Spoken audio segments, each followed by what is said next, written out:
It's rare when we get some news from Akira Toriyama himself on Dragon Ball Super or the future of Dragon Ball Super, but that's exactly what we got today. The new information comes from the man himself, and he is here to explain to us something amazing, something huge that really gives us a clarification as to what we've been seeing thus far and where the future of Dragon Ball Super is going to be going, guys. This is some pretty big news. Alright, I'm actually getting a little excited now. So normally Akira Toriyama only comes out for, say, if a movie has just ended or before a movie comes out. Normally around that time, that's when he has his press release, that's where he has his interviews. He gives a lot of information during these times, but sometimes, rarely, in between projects, he actually gives us a little bit information on the future or hidden lore in Dragon Ball Super. In one of these,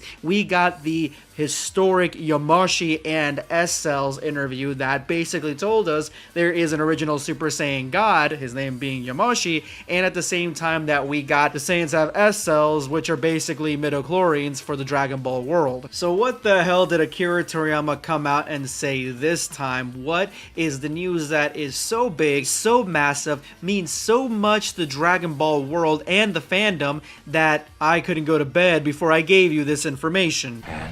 Here we go. This is Toriyama's latest message from Anime Comic, and it confirms something major right before the release of the Dragon Ball Super superhero anime manga, which is essentially just the movie in anime manga format, colorized, the events of the movie, nothing really new right there. Toriyama states the movie up to now have followed major episodes in the 10 years between the original manga's Majin Buu arc and the final chapter. Superhero is a story right before the final chapter. Thanks to the excellent director and staff, it was well received as the best yet by all those who saw it. I'm glad I was able to take part in it too. If I may toot my own horn, with the anime comics you can easily enjoy that consistently wonderful quality and might also discover many new things. Please check out every little nook and cranny, Akira Toriyama.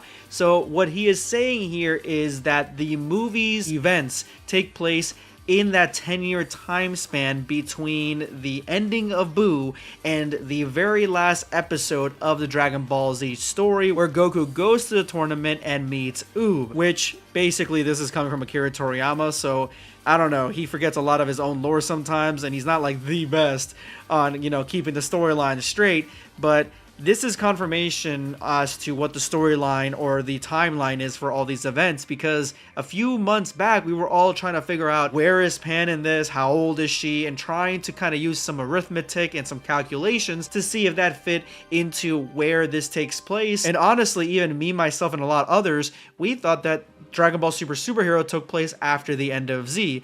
Well, Akira Toriyama says absolutely not. That is not the case. So what this guy is saying is that Beerus, the god of destruction, Golden Frieza, the other gods of destruction, Goku Black, the Torment of Power, Broly, Beerus, Moro, Granola, Gas, and Beast Gohan, Orange Piccolo, and the monstrosity that is Cell Max all take place before this episode of Goku training and going to the tournament to find Oob.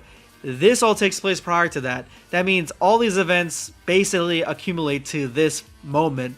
Now, the ending episode of Z doesn't really have anything that really pulls on the fact that all these elements should be apparent in that last episode, because you could always not have Beerus there, you could always not have Whis, you could always not have certain characters, not every single character needed to be there. It's not like the biggest retcon in the Dragon Ball timeline, not by a long shot, besides the fact that Bulma actually, is taking active measures in making herself look younger during the 10 years, and then in that last episode she's complaining that she looks older, and she's visibly drawn a little bit older. But that means in the universe that Oob comes and trains with Goku, we have all these events, all these different powers, all these abilities, all these new characters. They're all out there. So now we just have to wait after this story to take place. And what I'm saying is that in the manga, we're getting the prequel and the superhero manga to this, at least the version for the manga. That means right after that, as you see right here, we're going to be getting End of Z. So I wouldn't be surprised if Akira Toriyama either redoes that last episode in a more Dragon Ball Super tone, or the manga does it for him, or we just skip right over that and jump into brand new stuff after the End of Z. Personally, for me, I love the End of Z episode. I always have. It's nostalgic for me, but I'm not married to it. I can have some changes, and honestly, it doesn't really have that many things in it, as I said before, that really need to be changed that much from the things that happened in the 10 years. Nothing in the 10 years really affects it in that way. So let me know in the comments below what you guys think of this. We finally had the clear confirmation that we've been wanting all freaking year long as to where Dragon Ball Super Superhero takes place, and Akira Toriyama says that we're still stuck in those 10 years, as crazy as that might sound. Let me know. This is going to be BlackScape signing off. Take care, guys. Subscribe for more content. Or perish.